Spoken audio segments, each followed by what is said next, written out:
The message came through on every channel known to humanity. Audio, video, text, even encoded light pulses aimed at the moon's surface. It didn't matter where you lived, on Earth, Mars, the moons of Jupiter, or the floating citadels above Venus. You heard it. You felt it. The Galaxy Council had spoken. They called it a request. But everyone knew better. It was a demand. Cold, clinical, and dressed up in a cloak of protocol. They wanted tribute, resources, ships, bodies, minds. They said it was to maintain galactic balance. Said Earth was overdue for its contribution to the union of civilized systems. But beneath all the flowery terms, it was a shakedown. Pay up or be put down. The Council didn't expect resistance. Humanity was young, relatively unrefined, scattered across less than 5% of known habitable space.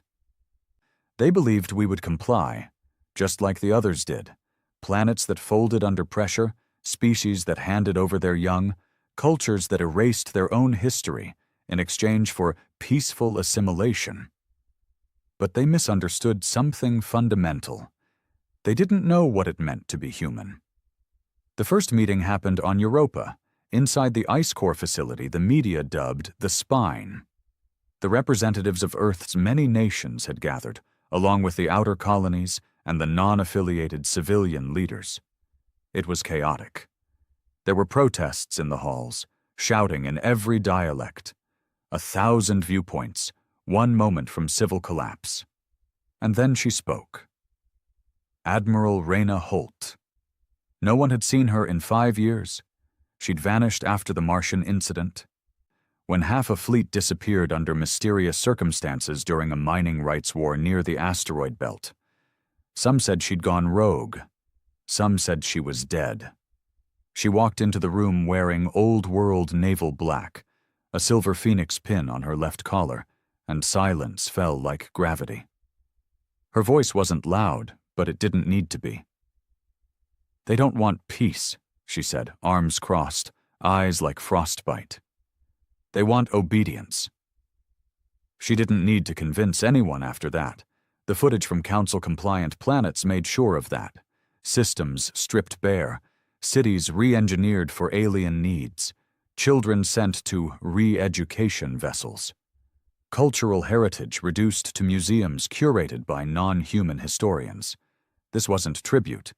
This was slow extermination. Earth's official response came 1 week later. No decorated diplomat. No carefully worded reply.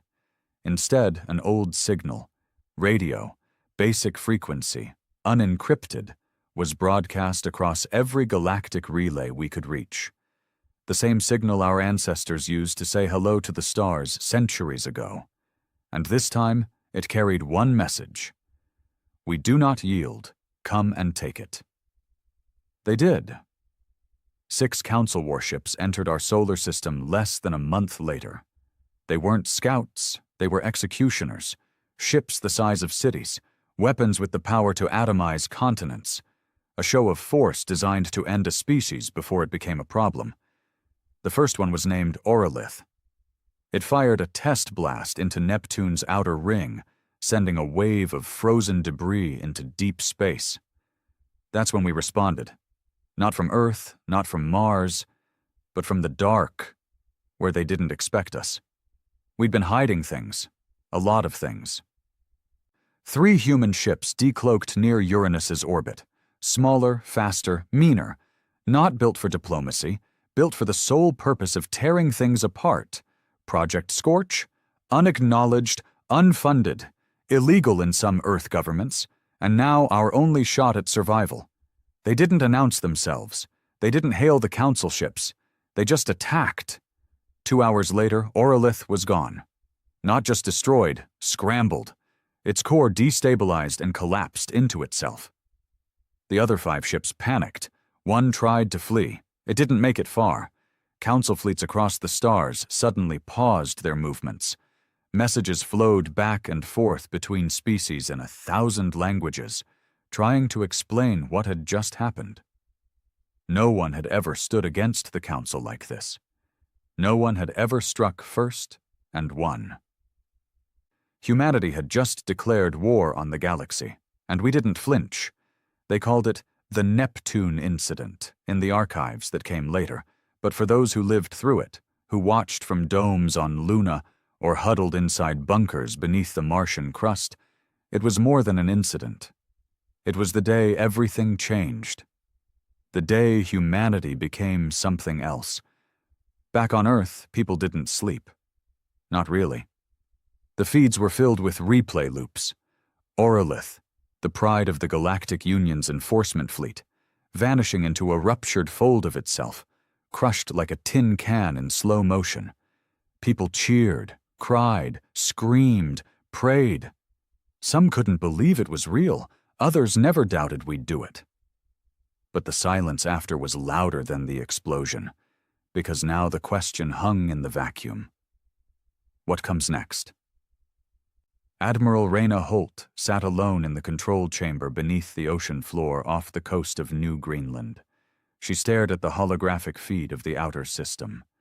Jupiter's stormy sphere, Saturn's icy rings, the floating refugee colonies around Uranus. She didn't look triumphant. She looked tired. The attack on the council ships had worked. Brilliantly, unexpectedly. But that was a sucker punch, not a war plan. Scorch-class vessels were experimental, barely tested, and their captains weren't just soldiers. They were ghosts, people who no longer existed on official records. People like Commander Rin, the man who led the strike and hadn't bothered to send a full report. He had sent only 2 words, 1 down. And now Reyna was getting pinged every hour by command centers from Terra Prime to Titan. No one had expected the strike to work that well. No one had expected Orolith to be erased from existence like a bug under a boot. Reyna hadn't told them everything, not even her own allies. The council wasn't going to retreat. They weren't going to open negotiations. They weren't going to sulk away into the void and rethink their policies. They were going to retaliate. And when they did, they wouldn't send 6 ships. They'd send 600. In the orbital hub above Mars, Director Alan Trace paced across his steel-floored command deck, surrounded by analysts screaming into headsets and screens overflowing with data. "We need to leave the inner system," he said, not for the first time. "We need to scatter. Make them chase ghosts across the belt. We can't fight them here."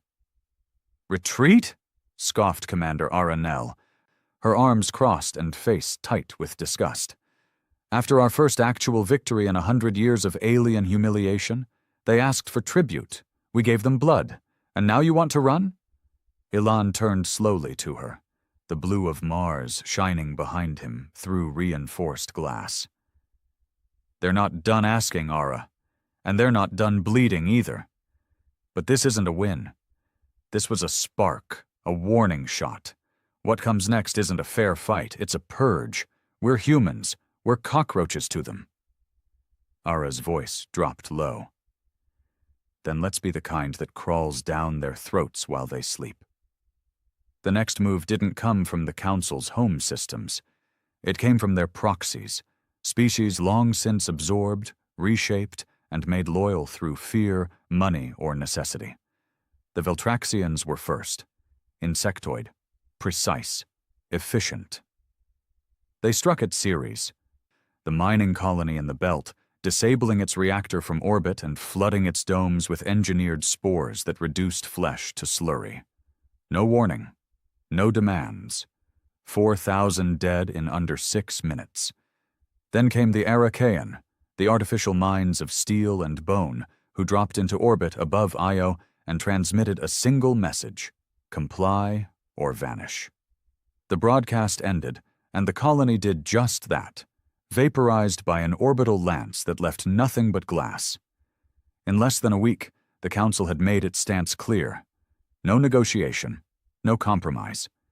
They'd make examples of us until the rest of humanity fell in line, or died. But something unexpected happened next. Instead of surrendering, Earth unified. The old divisions didn't matter anymore. Flags didn't matter. Borders, corporations, rivalries, they all became irrelevant overnight. When you're being hunted as a species, survival becomes the only ideology. From the underground megacities in what used to be the Pacific States, to the solar wind farms on Mercury's Terminator line, everyone mobilized. Engineers worked without sleep. Civilians learned to operate railguns. Retired soldiers climbed into exosuits rusted from disuse. Humanity didn't form an army. It became one. In a decommissioned station orbiting Pluto, Commander Rin stood in front of his crew. 37 men and women who were ghosts like him. No names. No ranks worth mentioning. Just call signs, and a shared understanding that they weren't going to survive the year. The room was dark, cold. He liked it that way. "Council fleets are forming along the Scutum Arm," he said, gesturing at the projection behind him. "Estimated time to Sol entry, 9 days." He turned slowly. "We'll be dead in 10, but not before we take 5 of them with us." There were no cheers, just nods. Rin didn't recruit heroes. He bred problems. People too dangerous to live in peace.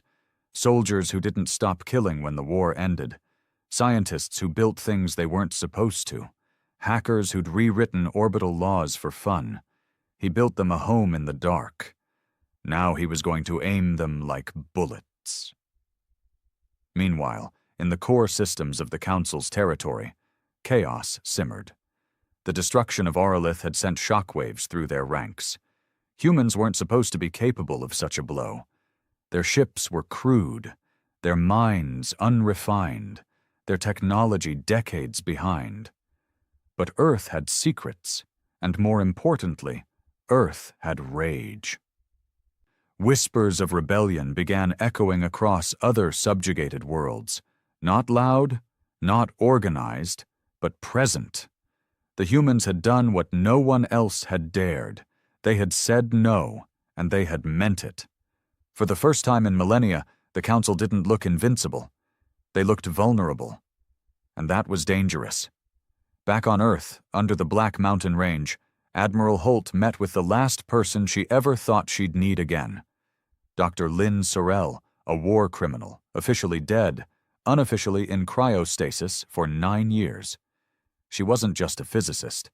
She was the architect of the Vex engine, a folded space warping device that had been banned across 143 star systems for turning time into a weapon. Her experiments had once broken a moon in half, and now Reyna needed her. Lynn sat across from her in a freezing room with no windows, sipping tea like she'd just woken from a nap. "You don't want my advice," she said calmly. "You want my sins." "I want your brilliance," Reyna replied. Lynn smiled. "Then you'll have to accept my madness." It was day 11 when the Second Fleet arrived. Not 6 ships this time. 80. They came in tight formation, flanked by drone carriers and surrounded by a defensive grid strong enough to repel meteor storms. They didn't send a message.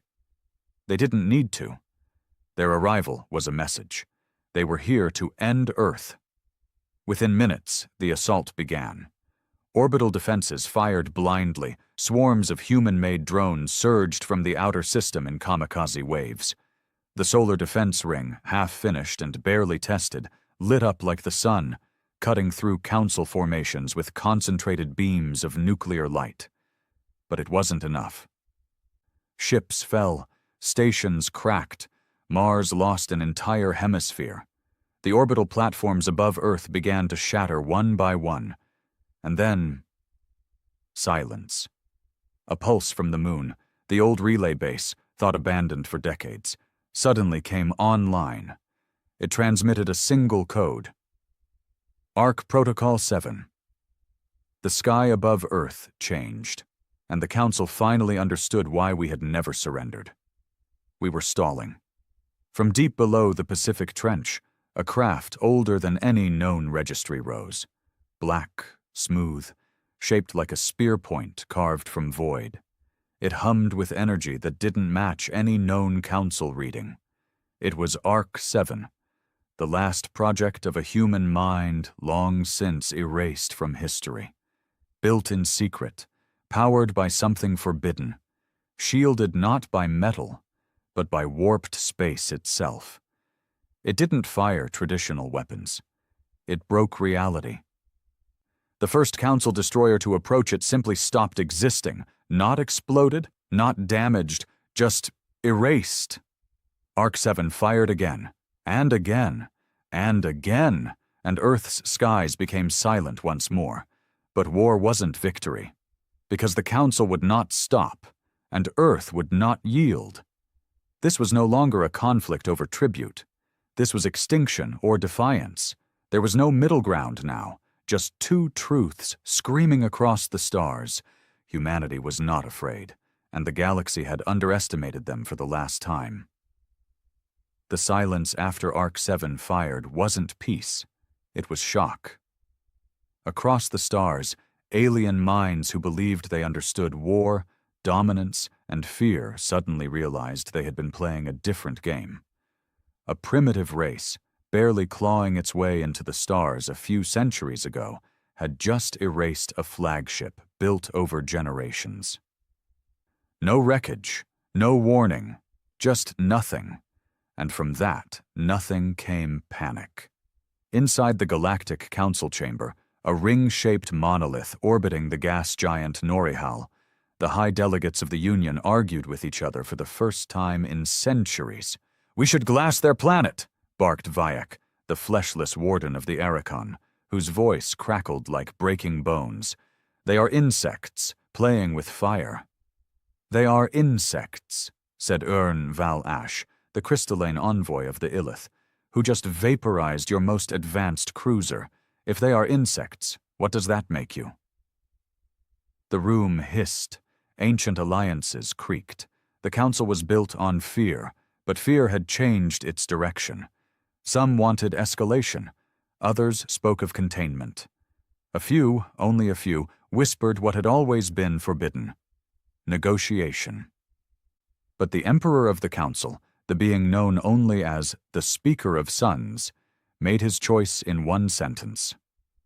"Humanity has declared war on order itself. Let us show them what disorder truly is." Back on Earth, under a shielded dome deep in the Sierra Range, Admiral Holt sat before a circular table with the 10 most dangerous minds humanity still claimed. Dr. Lynn Sorrell spun a glass sphere lazily in her palm. "The warp distortion Arc 7 uses is unsustainable. Keep firing it like a toy, and we'll tear a hole in local space." "Then we aim it better," Holt said. Lynn raised an eyebrow. "Aim it where? At what? The Council won't send fleets anymore. That's what you don't understand. They're going to send storms. They're going to send diseases that think. They'll make your oceans scrum." The others around the table shifted. Some didn't believe Lynn. Some believed her too much. Commander Ara Nell leaned forward. "Then we don't wait. We go to them." Silence. Holt tapped a small screen. A star map expanded above the table, showing not just Council space, but the underlay. The systems where Council control was weakest. The colonies forced into tribute decades ago. The worlds that had never rebelled because no one ever gave them permission. Until now. "We don't just defend," Holt said. "We make this contagious." Project Ember was activated that night. Its goal wasn't conquest. It was contagion. A slow-burning rebellion lit across stars the Council thought it had pacified.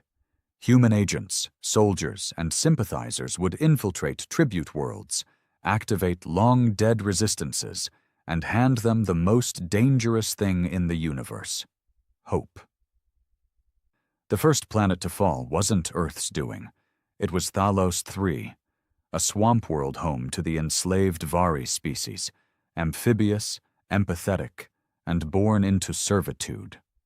When news of Auralith's destruction reached their surface via smuggled broadcasts, the Vari didn't wait for permission. They rose. With stolen tools and sharpened rocks, they overwhelmed their governors, hijacked a merchant vessel, and transmitted this across Council space. Earth did not bow. Why should we? It wasn't elegant. It wasn't strategic. But it worked. By the time human agents arrived on Thalos 3, the rebellion was already spreading like fire in dry grass. And in its center stood a young Vari, barely adult, covered in blood and firelight, chanting Earth's message in broken English.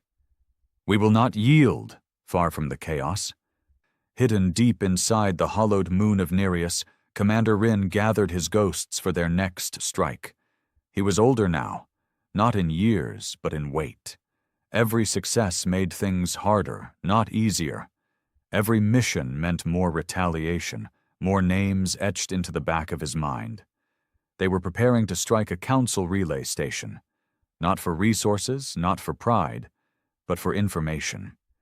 If they could access the inner network, they could expose what the council had hidden from the galaxy for generations. Rin stood before his crew. Don't think about coming back. That's not why we're here. No one asked why they were here. They already knew. Meanwhile, in Earth's upper orbit, the shield lattice was failing. The council wasn't throwing ships anymore. They were throwing physics. Gravitational interference pulses began to ripple through the outer system. Mercury's orbit trembled. Data stopped flowing from Neptune. A strange hum began to echo across deep space frequencies, like something ancient had woken up. And then came the pulse. One moment, Earth's skies were clear. The next, every satellite from Mars inward fried at once. Blinded, brain dead, communications stuttered, stations went dark. The blackout lasted only 12 seconds. But in that time, 5 major defense systems went offline. It was a test, a warning, or a preview. Down in the Pacific Trench, Arc 7 stirred again. It had rested for a week since the last attack, enough time for its internal systems to realign the fractured space around it. Dr. Lin stood on a platform above its obsidian hull, whispering to herself in old code, half-mad and fully brilliant. Holt joined her, arms crossed. You once said using this more than 3 times could collapse Sol's gravitational field. Lin nodded absently. I did. That's still true, probably. Holt's voice was iron. And yet you're charging it again. Lin looked up, smiling faintly. We're already in the fire, Admiral. I'm just trying to shape the flames. The Council's next move wasn't military. It was psychological. Across hundreds of systems, they broadcast footage. Humans dying, screaming, begging. Real? Simulated? No one could tell. On alien worlds, they aired these images to convince the masses Earth was losing, that the rebellion was foolish, that hope was suicide. But humans are strange creatures. The more they were shown their own pain, the more it reminded them what they were fighting for. And then, something changed. A signal arrived, encrypted in an old Earth dialect, one only used during the cold conflicts of the 21st century. It came from outside the system, a single line of text. New allies, not human, not council, sending coordinates. Don't trust ships shaped like pyramids. At first they thought it was a trap. Then the ship arrived, glimmering, organic, shaped like a spiral shell, and humming with tones no one had ever heard before. It hovered above Mars, and a voice echoed through every mind on the planet at once. We remember what it is to be hunted. They called themselves the Orinocs, a species once powerful, thought extinct, exiled by the Council for refusing to participate in the tribute millennia ago. They had survived in the edges of reality, in broken stars and dead zones, and now they were ready to fight again. Not for humanity, but with humanity. Holt didn't trust them. Rin didn't care. Ara wanted to learn from them. Lin wanted to dissect them. But it didn't matter, because the next Council fleet wasn't coming to negotiate or threaten. It was coming to end. They called it The silencer. Not a fleet. A weapon. A moon-sized station moving at impossible speed, consuming gravitational wells and redirecting them like whips of force. It didn't destroy planets. It crushed their timelines, made their history fold in on itself. The Council would erase Earth not by fire, but by unmaking its past. And Earth's only hope now rested in a gamble. Lynn's next prototype. A device that could mirror what the silencer did, redirect the quantum structure of local space. But it would require a sacrifice, a starship large enough to host the core. A crew willing to die screaming, and a navigator with no attachment to linear time. Only one person fit the last requirement. Commander Rin. He accepted without asking questions, not because he was brave, but because, in his eyes, he was already dead. The war had taken everything. He was just waiting for the final punch. Holt met him at the hangar. She handed him an old Earth coin. "What's this for?" he asked. "For luck." Rin smirked. "I thought we didn't believe in luck anymore." She met his eyes. "Today, I want to." As the silencer neared Saturn, Earth launched its final mission. Rin's ship, the Glass Hound, surged forward, carrying Lynn's device, the hopes of billions, and a man ready to bend space until it screamed. The plan wasn't complicated. Get close, get inside, break reality before reality broke Earth. Simple, impossible. Human. The Glass Hound drifted like a ghost toward the approaching nightmare. It didn't shimmer with chrome or pulse with blue plasma like council vessels. It was ugly, bulky, covered in black plating scorched from decades of silent warfare. There was no crew anthem, no brass ceremony. Just Rin's voice, low and flat over the internal comms. "If you're here for glory, you're in the wrong place. If you're here to die for something, buckle in." The 27 aboard didn't answer. They were the kind of people who had already made peace with death a long time ago. Mercenaries with no past. Scientists erased from databases. AI fragments held together by spite. And in the middle of the ship, sealed beneath layers of quantum shielding, sat the core. Lynn's creation. A war engine disguised as a physics experiment. It didn't fire beams. It didn't explode. It unwrote space, time, memory. Once activated, it would eat its way into local space-time and collapse whatever was touching it into a singularity of non-history.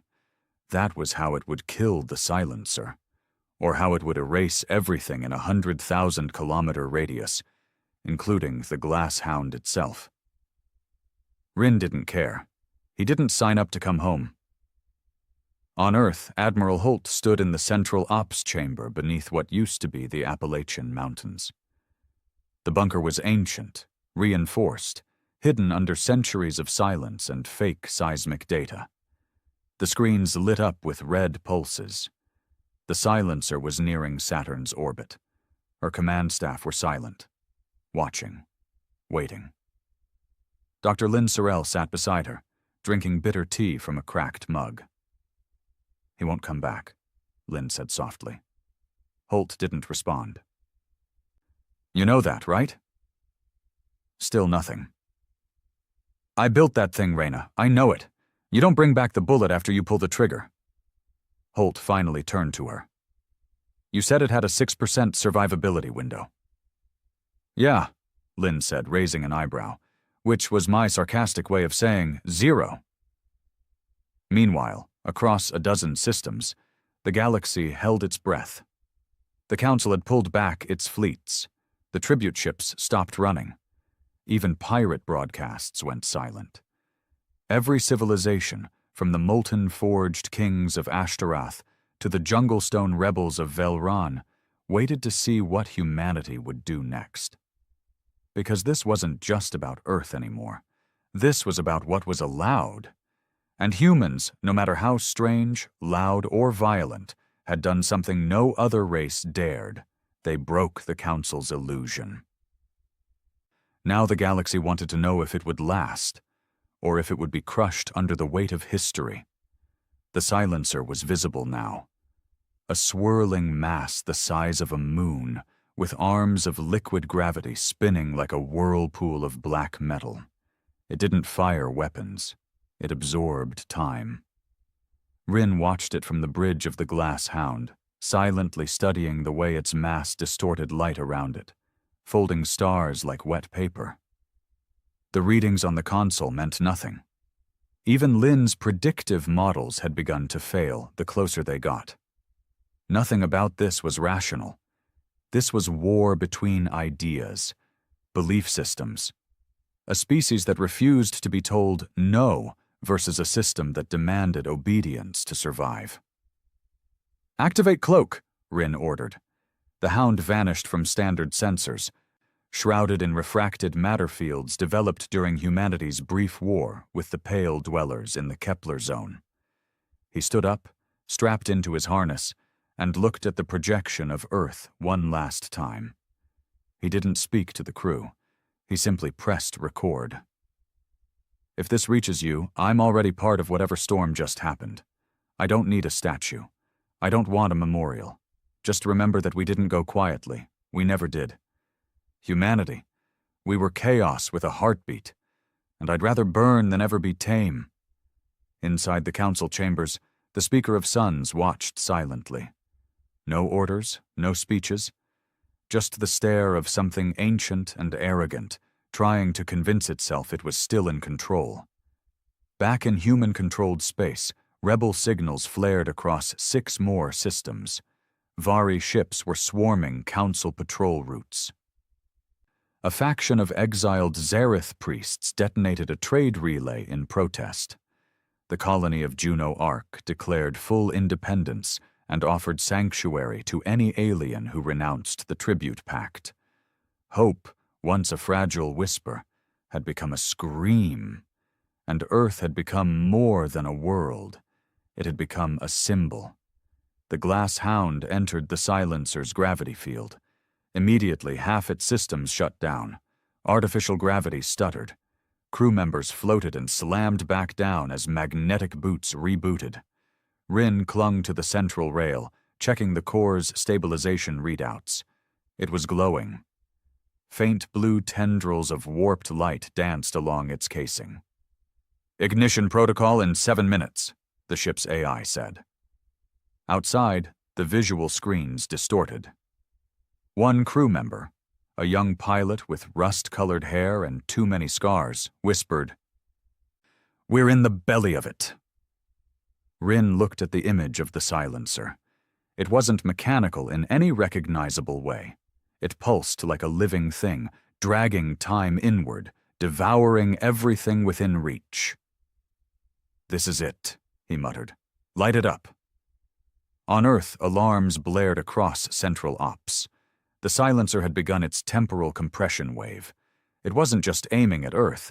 It was reversing time in bursts, turning asteroid belts back to dust, crumbling orbital stations back into assembly pieces, even making some defense satellites unlaunch themselves. And it was accelerating. 10 minutes. That's all Earth had before its outer stations became history. Maybe less. Holt didn't panic. She didn't shout. She stood still, watching the live feed from the glass hound's last working relay. Then she whispered, "Rin, please be the bastard they always feared." Inside the hound, the activation countdown began. Core temperature, 72%. Reality compression, initializing. Outside, the silencer's tendrils began to reach in. Rin saw his crewmates' expressions start to distort, some mouths opening before their eyes blinked, hands reaching before arms moved. Time was bending. He walked to the core, opened the override panel, and removed the final safety key. "Manual detonation authorized," the ship's AI said. "Damn right," Rin replied. He looked up into the warping light and grinned, "Hey, Galaxy," he whispered. "Watch what a mistake looks like." The core detonated, but it didn't explode. It unfolded, like a flower in reverse. Space peeled, time buckled, the silencer twisted, screaming in frequencies only dying stars understood. And then it imploded. The glass hound, Rin, and the silencer vanished in a single breath of blue-white silence. And then, nothing. Back on Earth, the sky went black. Every system across the Sol network reset. Satellites blinked, shields dropped, people screamed, and then stars reappeared. Not one less, not one more. And on the screen above Holt's head, a single line of code blinked into existence. Object destroyed. Subject, silencer. Casualty confirmed, Rin. Dr. Lin said nothing. Her hands were trembling. Not from fear, from awe. "Do you realize what he did?" she whispered. Holt didn't answer. She just looked up at the stars. All across Council space, panic erupted. The silencer was gone. Gone. Erased. The weapon of enforcement, the myth of obedience. The threat that had kept 1,000 species kneeling had been broken by a single ship from a world that was still building ocean farms and repairing gravity elevators. And the speaker of suns? He didn't speak. He simply lowered his head and turned off the chamber lights. The ripple from Rin's sacrifice was bigger than anyone imagined. More tribute worlds rebelled. Council-aligned corporations collapsed. Alien scholars rewrote history books in real time. And slowly, species that had never dared look up began to look forward. They didn't see Earth as primitive anymore. They saw it as a fuse, and the whole galaxy was filled with gunpowder. 1 week later, Holt stood in front of Earth's unified assembly. She didn't wear her uniform. She wore black. Not for show. For Rin. She stepped up to the podium and looked out at the room. Human. Alien. Hybrid. And she said only this. They wanted submission. We gave them legacy. They wanted silence. We gave them thunder. They took one of our best. But he left us a galaxy to finish what he started. We are not afraid. We are not alone. We are the storm now. 3 weeks after the silencer was erased from existence, the galaxy wasn't just watching Earth anymore. It was turning toward it. One by one, the old chains were starting to rust. The Council, though still vast and terrifying, had become something it had never been before. Fallible. On tribute worlds from the Glorn fields of Vexa Prime to the flooded ruins of Yarok, new voices began rising in their own languages. But the meaning was the same. No more. Not us. Not again. Not after Earth. On Earth, Admiral Reyna Holt had never felt more tired. Not physically. Something deeper.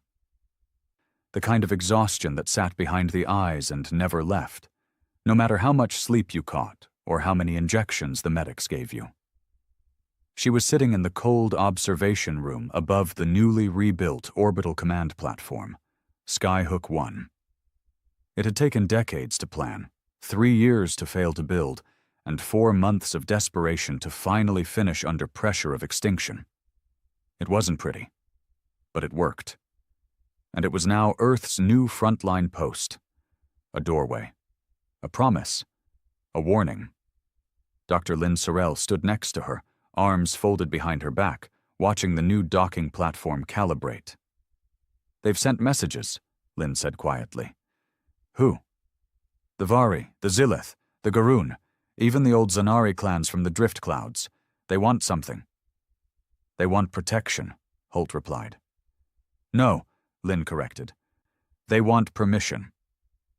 The moment Earth refused tribute and survived the response, something much older than rebellion had begun to stir in the minds of 1,000 subjugated civilizations. It wasn't just about survival anymore. It was about permission to resist, to say no, to say enough. And Earth had become the precedent, No vote, no approval, just survival earned through teeth and flame. Meanwhile, deep in what had once been neutral council space, whispers began spreading about the Obsidian Protocol. No one could trace its origin. No species claimed responsibility. It wasn't a fleet or a movement. Not yet. It was an idea. Encrypted signals began appearing in abandoned beacons and junk satellites. Short phrases, always in different languages, but with the same core message. You are not broken. You are just waiting to wake up. And below it, always, the symbol. A cracked eye over a planet. No one knew what it meant. But it was showing up everywhere the council was losing grip. The Speaker of Suns, once silent and supreme, had begun issuing commands again. But this time, they were desperate. One of the edicts ordered a full invasion of Kor Val, a border world that had recently declared independence. The attack was surgical, overwhelming, entire cities erased in minutes, broadcasts cut off, cultural centers destroyed. But before the signal died, one final image leaked out. A young Kor child, barely old enough to speak, raising a makeshift flag, stitched with Earth's old orbital insignia. That image spread faster than the war. And in response, 4 tribute worlds cut ties with the Council the very next day. 2 others bombed their own tribute depots and declared they would never pay again.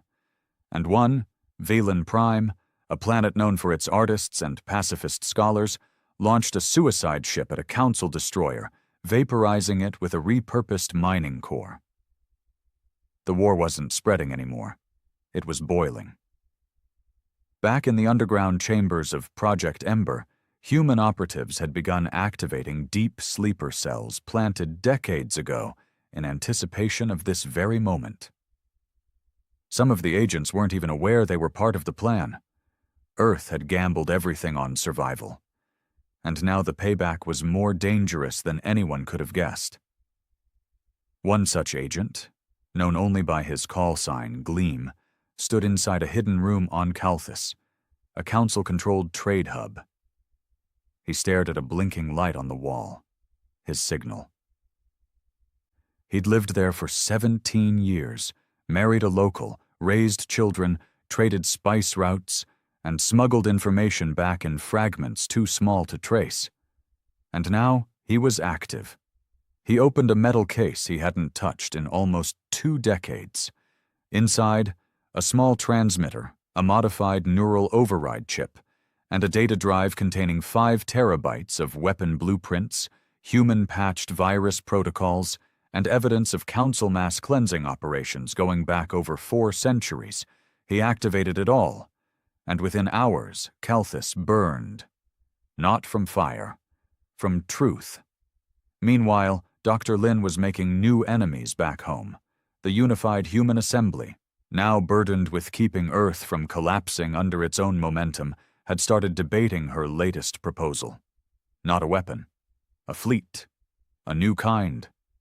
Ships built not to defend Earth, but to spread something the Council had never encountered before in battle. Free knowledge, not bullets, not bombs, understanding, blueprints, rebellions, communication relays, anti-gravity tech, food replication.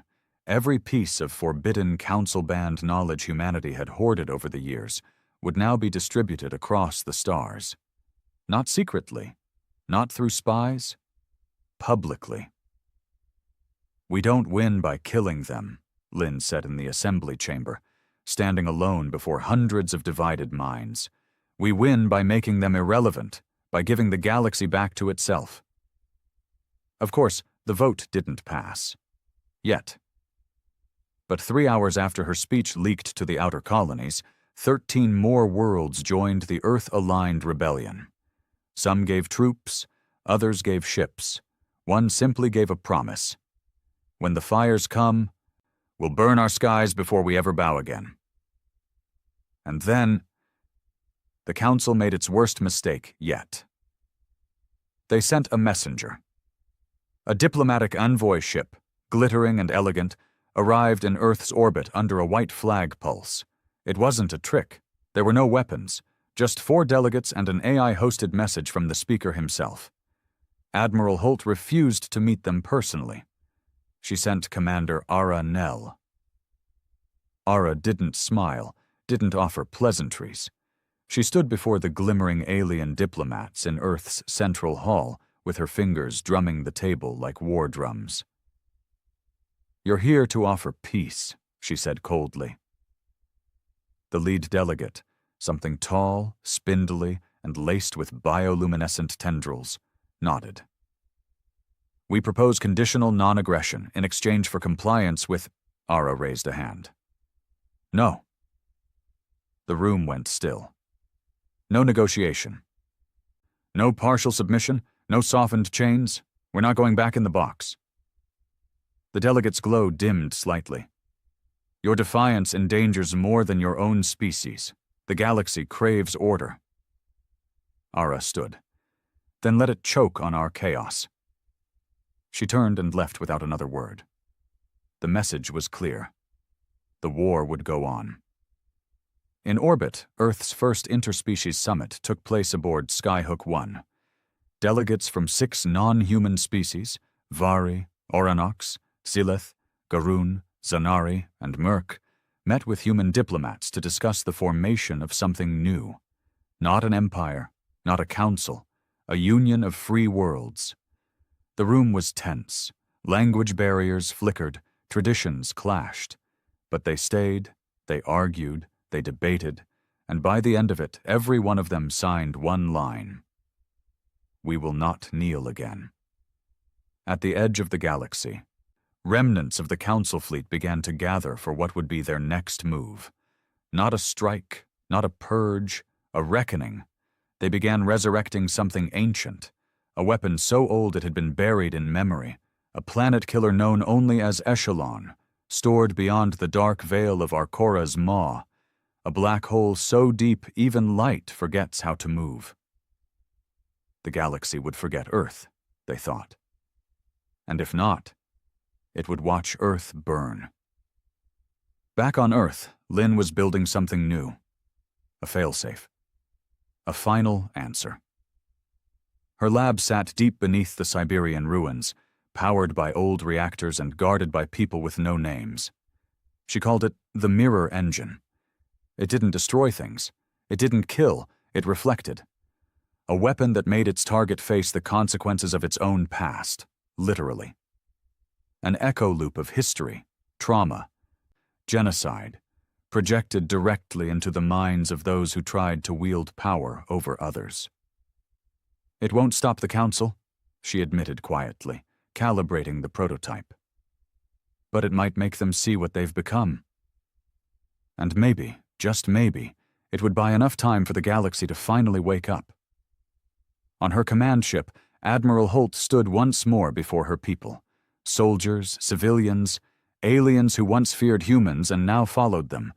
She didn't give a grand speech. She didn't raise a flag. She simply said, "We are the tide, and it's rising."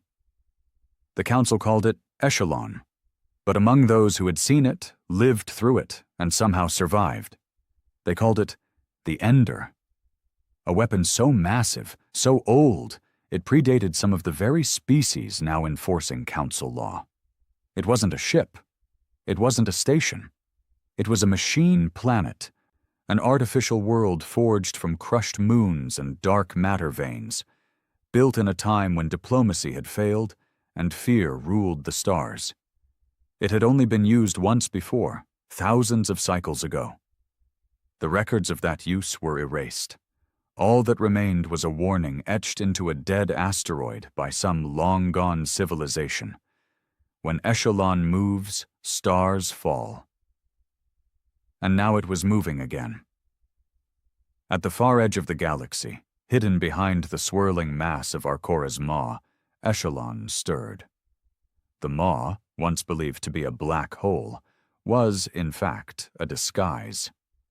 A gravitational cloaking field powered by ancient engineering, dense enough to fold light and time around the thing it hid. Now the field was dropping, revealing the nightmare inside. On Earth, the signal came in broken fragments, translated across 13 frequencies, filtered through dark channels and resistance groups all the way from the Velen Drift. Admiral Reyna Holt stood in silence, watching the projection of Echelon on the holotable. It dwarfed any known structure, bigger than a planet, alive in some way, its core pulsing with gravitational rhythms that made instruments shiver. Even Lynn looked unsettled. And Lynn never looked unsettled. "What do we know?" Holt asked, not taking her eyes off the massive projection. Lynn exhaled slowly. "It bends time. Not just folds or compresses it, bends it. Think of a hammer slamming into a mirror. Reality cracks. But it doesn't shatter all at once. You see the cracks before it breaks." "And what happens when it breaks?" Holt asked. Lynn didn't answer. She didn't need to. They all knew. If Echelon reached Earth, there wouldn't be a war. There wouldn't be anything left to fight over. Across the outer colonies, panic bloomed like wildfire. The Oranoks began evacuating their eggs from Shinari Cradle. The Vari pulled their fleets into scattered silence, choosing to fight only when directly threatened. The Zanari vanished into nebulae, whispering prophecies to their dead gods. And the humans? They prepared. Because that's what humans do when the sky is falling. They don't beg. They don't bow. They build. In the ancient vaults of Carpathia Deep, the last of Earth's pre-galactic era AIs, codenamed Holostream, was reactivated. Its ethics had been locked behind 5 fail-safe codes since the Pacific collapse. Now those codes were broken, not because they trusted it, because there was no one else left who could think fast enough, wide enough, desperate enough to give humanity a shot. Holostream's voice filled the chamber. Male, female, something in between. Impossibly calm. "You've waited a long time, Admiral Holt. We need time and fire. Then let's give the galaxy both." Meanwhile, in the shadowed ruins of a council listening post on Ilkaras, a human deep ops unit found something unexpected. A recording. Not from the council, from inside Echelon. Encrypted, decaying, but still partially readable. They brought it back to Earth. Lynn spent 2 days decoding it, and when she finally played it, Holt, Ara, and the entire unified assembly stood in silence as the voice echoed from speakers. It was human. Ancient, scarred, tired. "If you're hearing this, it means Echelon survived. We failed to destroy it, but we slowed it. We were part of the first generation to reach the stars, long before Earth forgot us. We thought we could end the council. We thought wrong, but we built something into Echelon's code, a backdoor, a flaw, a whisper in the scream. You have to reach the core, and you'll need a name to get in, not a password, a name, the name of the one who broke the council's chain." The recording ended in static. No identity, no location, just a single corrupted word at the very end. Rin. The war hero the galaxy had mourned wasn't gone. At least, not entirely. Lynn leaned forward, brows furrowed, whispering more to herself than anyone else. He didn't die, not fully. His consciousness might have been absorbed. "Into Echelon?" Ara asked. "No," Lynn said slowly. "Into the anomaly he created. The fold, the ripple. Rin might exist inside the gap between what happened and what should have happened." "Are you saying he's alive?" Holt asked. "I'm saying," Lynn answered, "his name is." So Earth built a ship. Not just any ship. A core runner, faster than light, wrapped in phase armor, capable of resisting gravitational collapse for up to 17 minutes. Its name? The Memory. Crewed by 12. Powered by Holostream. Guided by math too unstable to write down. Its mission? Reach Echelon. Find the core. Use Rin's name. and pray to anything listening that it still meant something inside the machine that ended civilizations. Aranel volunteered to lead the mission. No argument, no hesitation. She didn't do it for glory. She did it because she didn't know how to stop fighting. She gathered her crew, humans, Oranox, Vari, even a rogue Garoon engineer named Threet, who spoke in clicks and painted his armor with the names of council victims. They didn't expect to come back. They just wanted to give Earth a chance. As the memory launched from Mars' dark side, Holt watched in silence. Lynn stood beside her, arms crossed. "She won't make it," Lynn said flatly. "She'll get inside." Lynn shook her head. "No, I mean she won't survive the core. None of them will. Echelon doesn't forget who kills it. You said it needs a name." "It does." "And what if that name isn't Rin?" Holt asked. Lynn turned her head slightly, her voice lower now. "Then the machine will choose one for us." 3 days into the mission, the memory breached Echelon's outer field. It didn't enter space. It entered history. Fragments of worlds long gone orbited Echelon's skin like whispers, cities broken in slow motion, ships caught mid-collapse, voices screaming in frozen time.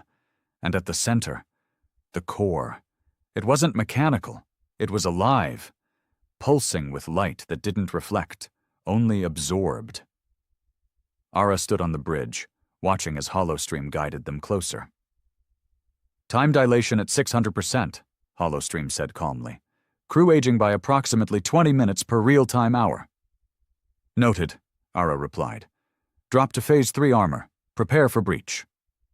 They moved forward, and as they did, something strange happened.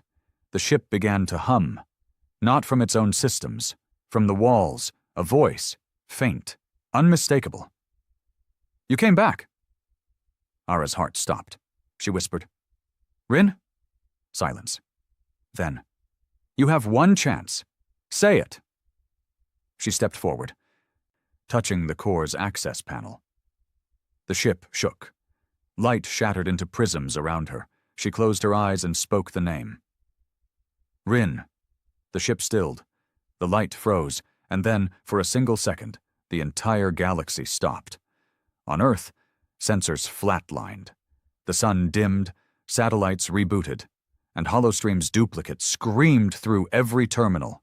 "Core entry confirmed. Pathway opened. Initiate mirror engine." Lynn slammed her hand on the launch panel. The mirror engine, buried in Earth's mantle, pointed upward into the sky, roared to life. It sent a pulse faster than light. Not a weapon, a reflection. It used Echelon's own temporal distortion to send its victims themselves, their memories, their crimes, their genocides. Back at them. The Council command ships orbiting Veltrax 9 screamed and tore themselves apart. The remaining fleets halted, and for the first time in recorded history, Council High Command went dark. Inside Echelon, Aranel stood before the core, burning alive from the inside out, her mind fraying from the pressure but still standing. And before her stood Rin, or what was left of him. Not a man, a memory, a weapon, a name etched into the bleeding heart of a machine that no longer wanted to kill. "I held the line," he said softly. She nodded, tears boiling in her eyes. "You broke it," Rin smiled faintly. "Now break the cycle." And then he was gone. The memory collapsed inward. The core folded. Echelon died screaming, and the shockwave didn't destroy Earth. It healed it, tore through space like wind clearing smoke, and in its wake, the Council fell. Not with fire, but with silence. There was no explosion when Echelon died. No blinding light, no final pulse of destruction. It simply disappeared. One moment, it filled the void like a god's tombstone. The next, it was gone, swallowed by the very silence it had used to command fear for millennia. But its death echoed across the galaxy in ways no one was prepared for.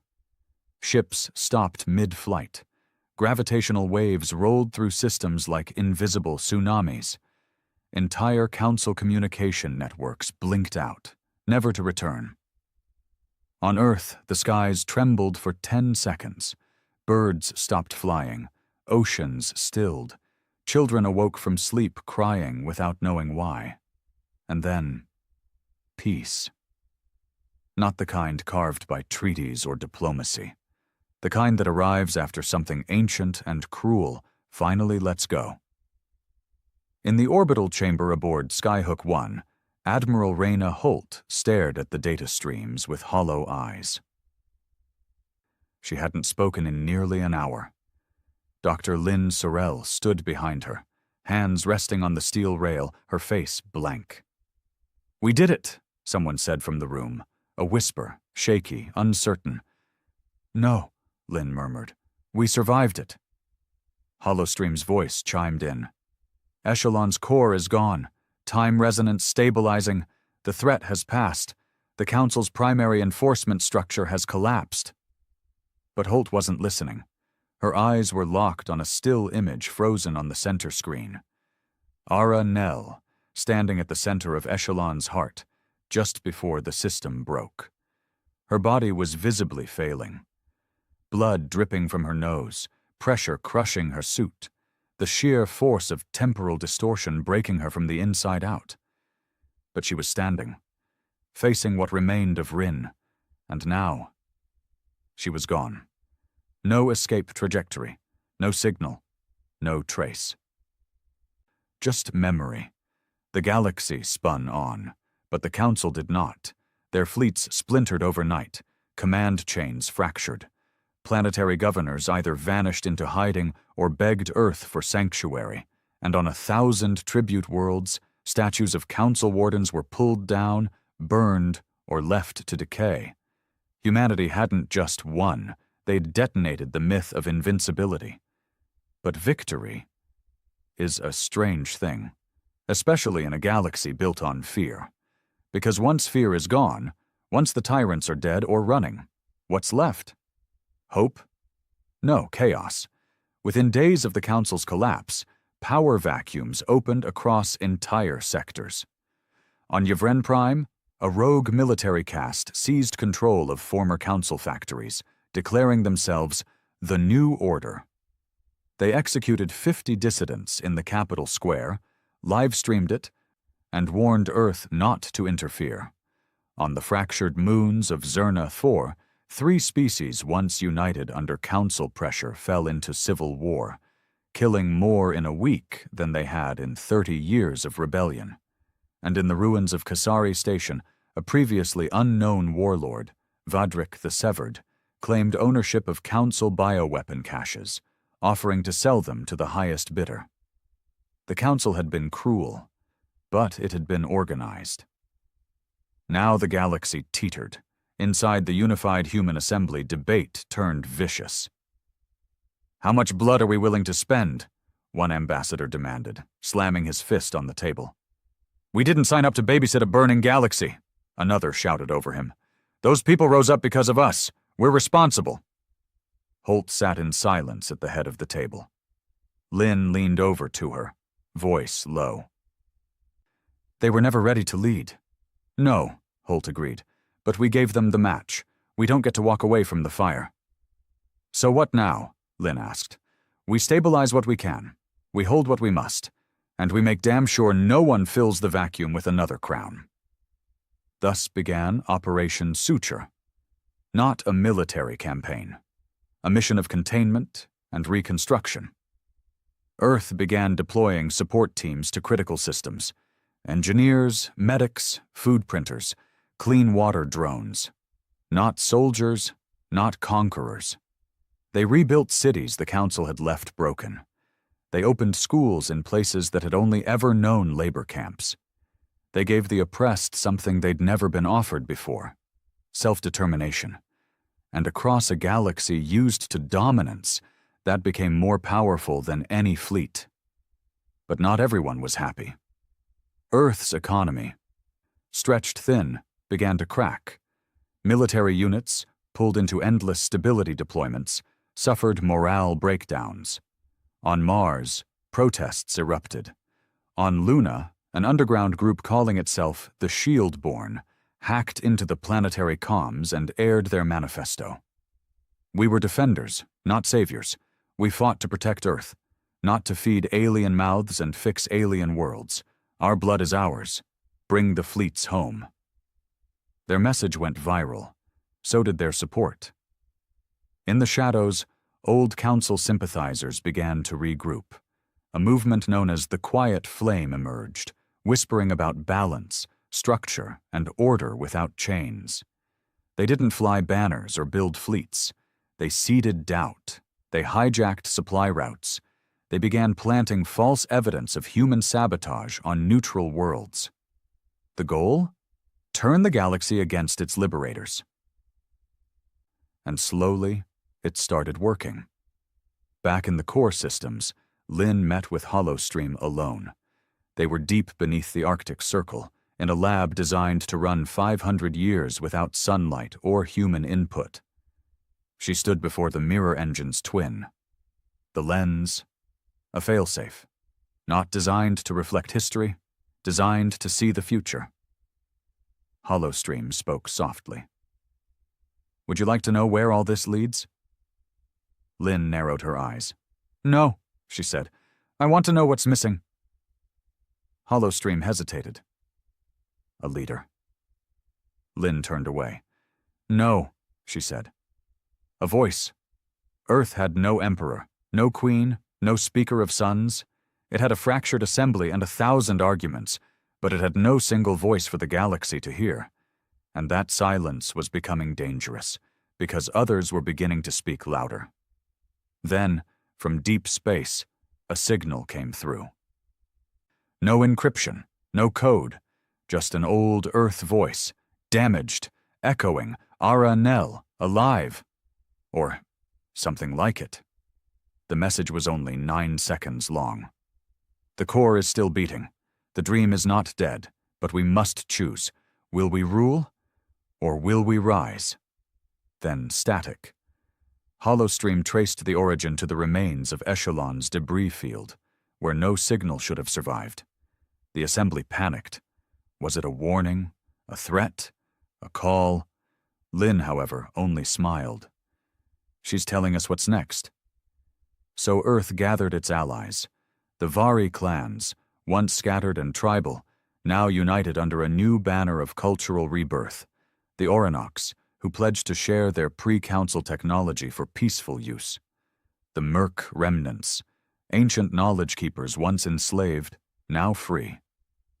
Even the reluctant Garoon, who had once sold weapons to both sides, now began aligning themselves with Earth's vision. They didn't agree on much, but they agreed on this. We will not be ruled, we will not be tamed, and we will not become what we destroyed. And so, beneath the ruins of a galaxy built on chains, something new began to form. A movement, a union, not of territory but of choice, a promise etched into the foundation of this new age. Freedom is not peace, it is struggle, and we accept it. The war was over. But the revolution, that was just beginning. The stars had never been so quiet. For the first time in recorded galactic history, there were no fleets on the move, no tribute ships departing, no colonies forced to kneel. The Council was dead, its statues shattered, its systems fractured, its memory burned into data archives as a cautionary tale rather than a legacy. And at the heart of the silence, Earth stood, not as a conqueror, not as a ruler, but as something even more dangerous to the old order, an idea. Admiral Reyna Holt watched the sunrise from the top of the new Eden Tower, the tallest structure in what used to be the city-state of Dakar. It was rebuilt now. Glass arcs, clean energy grids, green corridors growing food on vertical farms. She wasn't in uniform, no stars on her shoulders, no medals, just a gray shirt, worn at the edges, and the face of someone who'd carried too much for too long. Lynn Sorrell sat beside her, legs crossed on the platform edge, a flask of black tea in one hand and her long, unkempt hair whipping in the morning breeze. "They want to elect you," Lynn said after a long silence. "I know. They're saying it's the only way to hold the peace, a single voice. Someone the outer systems trust, someone the rebels fear just enough to listen." "I know. So?" Holt looked out over the green city, the people walking below, the silence that hadn't existed for so many years. "I didn't survive this war to put a crown on my head," she said. "I didn't fight to become the next Speaker of Suns." Lynn took a slow sip of tea. "You might not want the crown," she said, "but someone will take it if you don't." Across the stars, Earth's influence had outpaced even its own imagination. The Union of Free Worlds, once an idea, was now a functional, if chaotic, alliance. No central throne, no supreme council, just a shared set of principles. No world shall be ruled without its consent. No species shall be silenced. No tribute shall ever be demanded again. It was messy. Arguments flared daily. Cultural clashes. Translation errors. Resource disputes. But it was alive. Something real. And it was working. But not everyone believed in it. In the system of Zarna 5, a charismatic warlord named Vel Raketh declared Earth a false prophet, calling the Union a second empire wearing a smiling mask. His followers, known as the Black Mantle, broadcast daily accusations that Earth had merely replaced the Council's domination with softer chains. On Kiris Minor, a bomb exploded in a refugee clinic, killing 12 humans, 6 Vari, and a Merc medic. The group behind it, the Purity Accord, believed humanity should remain isolated, pure, unentangled from alien species and galactic responsibility. And in the deep shadow bands beyond Thranax, Council loyalists had begun whispering the old creeds again. The Council might have died, but its rot still lingered. That was when the signal returned, the one that had first been thought a myth, the echo of Ara Nell. Her voice came through unfiltered, this time longer, clearer. "If you're hearing this, I'm alive, not in the way you remember, not flesh. I don't belong to time anymore. I belong to the wound." Echelon didn't end. It opened. And inside it, I found others. Not just Rin, but the forgotten, the erased. All the ones the Council buried in silence. They're still there, they remember, and they're waiting. Static broke the message. Then a final line. "The war is not over. It just moved somewhere we can't follow yet. But someday, we will." The message caused a firestorm. Some took it as a prophecy, some as a threat. Others insisted it was a hoax, code stitched together by a rogue AI, designed to stir unrest. But Holt knew better. She knew Ara. And she knew that voice. A summit was called, held on Ilyar Station, a massive Orinox-built habitat floating between systems. It was the first truly interspecies congressional assembly in galactic history. Thousands attended. Vari chieftains, Orinox philosophers, Garoon engineers, human delegates, even the Merc, who spoke only through scent and light. The topic? Unity. Could the Union survive without a central figure? Could Earth remain a symbol rather than a scepter? And what came next? Now that the galaxy was free, who decided its future? Holt didn't want to speak. She never wanted to speak again. But Lynn was right. Someone else would, if she didn't, and they might speak in chains. So Holt stood before the largest audience the galaxy had ever seen. Her voice clear, her eyes sharp, her scars visible.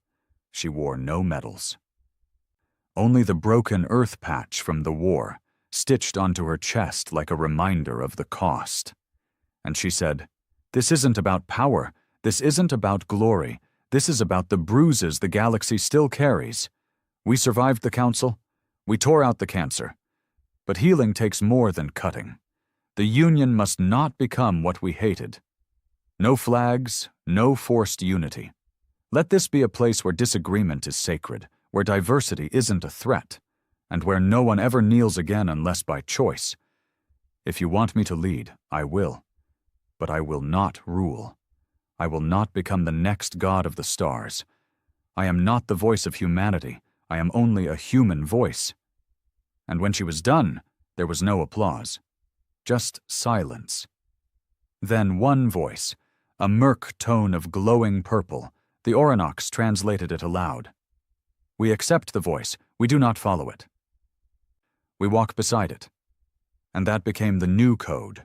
No leaders, no rulers, no gods, just voices walking side by side. Different, flawed, but free.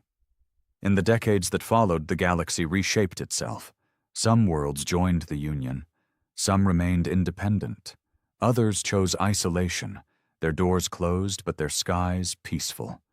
Earth became less a planet, more a bridge, a place where ideas met, where wounds were healed, where survivors found new names for themselves. Children on distant worlds studied human history not to fear it, but to understand what made them refuse. The tribute chains became museum relics. The words, "We will not yield," were etched into stone on planets that had never seen Earth, but felt it. And in the deep dark, beyond mapped space, whispers still echoed. Of Ara, of Rin, of something beyond Echelon.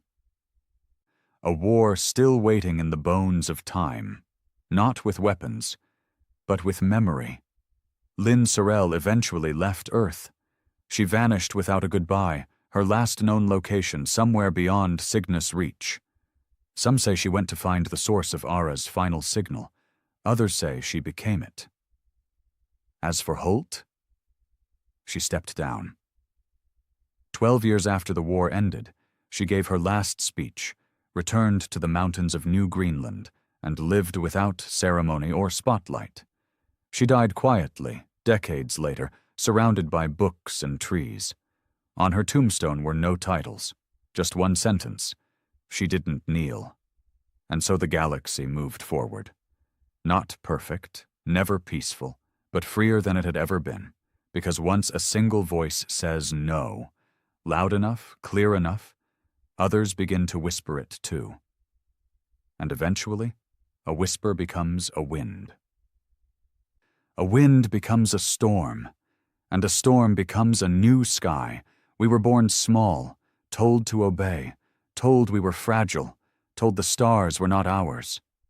But we didn't yield. We never did. And now, we never will.